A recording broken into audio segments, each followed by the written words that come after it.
Assalamualaikum warahmatullahi wabarakatuh. Apa kabarnya hari ini? Semoga dalam keadaan sehat walafiat. Hai, masih bersama Ustazah Apri, pastinya di pelajaran matematika. Tetapi kita sekarang sudah di kelas 8, dulu kita bertemu di kelas 7. Semoga tidak bosan ya dengan Ustazah. Sebelum kita masuk ke materi untuk hari ini, Ustazah akan membacakan kontrak belajar terlebih dahulu.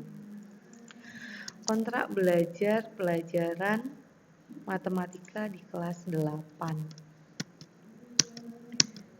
Oke, sebentar. Ada 6. Yang pertama, setiap siswa wajib sudah bersih. Kemudian wajib menggunakan baju seragam sekolah. Walaupun kita belajar di rumah harus tetap semangat, harus sudah mandi, sudah bersih, dan menggunakan seragam sekolah. Yang kedua, setiap siswa dalam keadaan berwudu. Oke, sebaiknya sebelum melakukan aktivitas apapun kita berwudu terlebih dahulu, menjaga wudu kita. Yang ketiga, setiap siswa menyediakan buku catatan dan buku latihan beserta alat tulisnya. Jadi, kalian menyediakan 2 buku, yang pertama buku catatan, yang kedua adalah buku latihan. Jadi tidak dicampur ya antara buku catatan dan buku latihan. Yang keempat, setiap siswa wajib memiliki catatan di setiap materi pembelajaran. Jadi, setelah Ustazah memberikan materi, nanti Ustazah berikan waktu kalian untuk mencatat apa saja sih materi yang sudah Ustazah berikan. Yang kelima, setiap siswa selalu menuliskan identitas diri di awal dalam pengerjaan soal atau pengerjaan tugas. Jika nanti Ustazah memberikan tugas melalui Google Form, melalui Classroom, kalian tetap mengerjakannya di buku latihan kalian. Sebelum mengerjakan tugas, kalian menuliskan identitas kalian seperti nama, kelas, dan tanggal. Yang keenam, setiap siswa mengumpulkan foto pada saat mengerjakan tugas dan hasil tugas yang sudah dikerjakan melalui via form atau Google Form atau via WA secara Japri pastinya atau Classroom. Jadi sebisanya kalian, semudahnya kalian, melalui manakah kalian bisa mengirimkan tugas tersebut. Ingat ya, harus difoto dulu saat mengerjakan tugas, kemudian hasil tugas yang sudah kalian kerjakan. Lanjut, sebelum masuk materi, Ustazah berikan 1 buah garis nih. Di sini ada garis yang beranggotakan 0, 1, 2, 3, 4, 5. Kemudian ada negatif 1, negatif 2, negatif 3, negatif 4, dan negatif 5. Kira-kira garis apakah ini? Ada yang tahu namanya apa garis ini? Oke, garis bilangan. Masya Allah yang benar. Ya, ini namanya garis bilangan. Kenapa sih kok kita belajar garis bilangan? Ini akan berkaitan atau dengan materi kelas 8. Ayo kita masuk ke materi kelas 8, yaitu koordinat kartesius. Apa sih koordinat kartesius itu? Pernah mendengarkah kata ini? Pernah mendengarkah kalimat ini?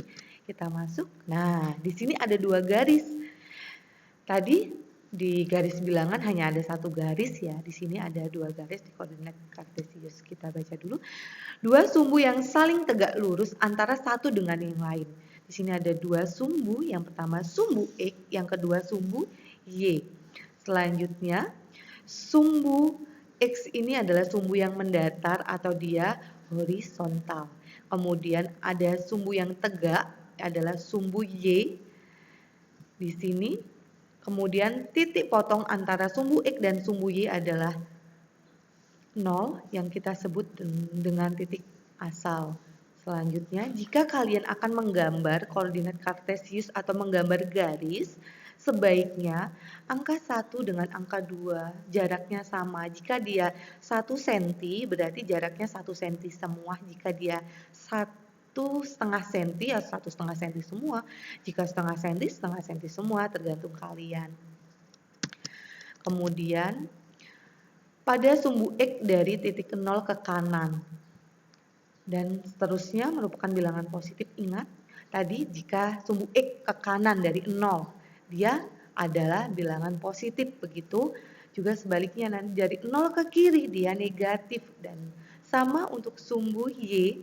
Kalau sumbu Y tidak ke kanan ya, tapi ke atas. Jika dia sumbu Y Dari titik 0 ke atas merupakan bilangan positif dan dari titik 0 ke bawah merupakan bilangan negatif.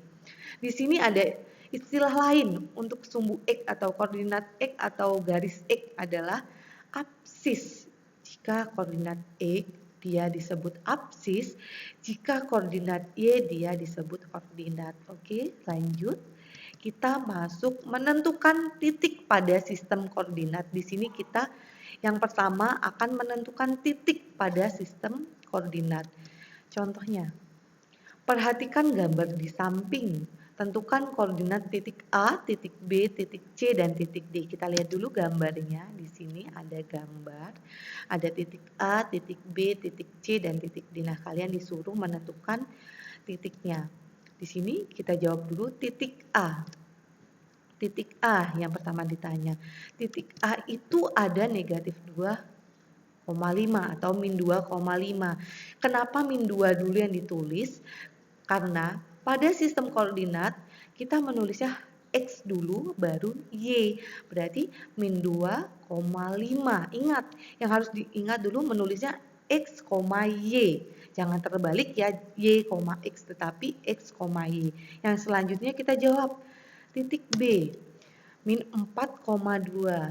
Oke, siapa yang sudah menjawab tadi? Masya Allah, jika benar, min 4,2. Selanjutnya titik C, 0,4. Kenapa 0,4? Di sini X-nya dia 0, C-nya kan letaknya di garis Y, jadi 4, jadi 0,4. Selanjutnya titik D adalah 3,2. Masya Allah yang sudah menjawab jika dia benar. Oke, bagaimana jelas dengan materi ini? Ustazah beri waktu 10 menit untuk mencatat materinya di buku catatan, sembari mencatat, sembari memahami jika ada yang ditanyakan, boleh bertanya dengan Ustazah melalui WA ya, via Japri ya ke Ustazah. Ustazah ini bagaimana atau bagaimana belum jelas boleh bertanya. Nanti kita lanjutkan lagi pembelajarannya, sekarang silakan mencatat. Terima kasih.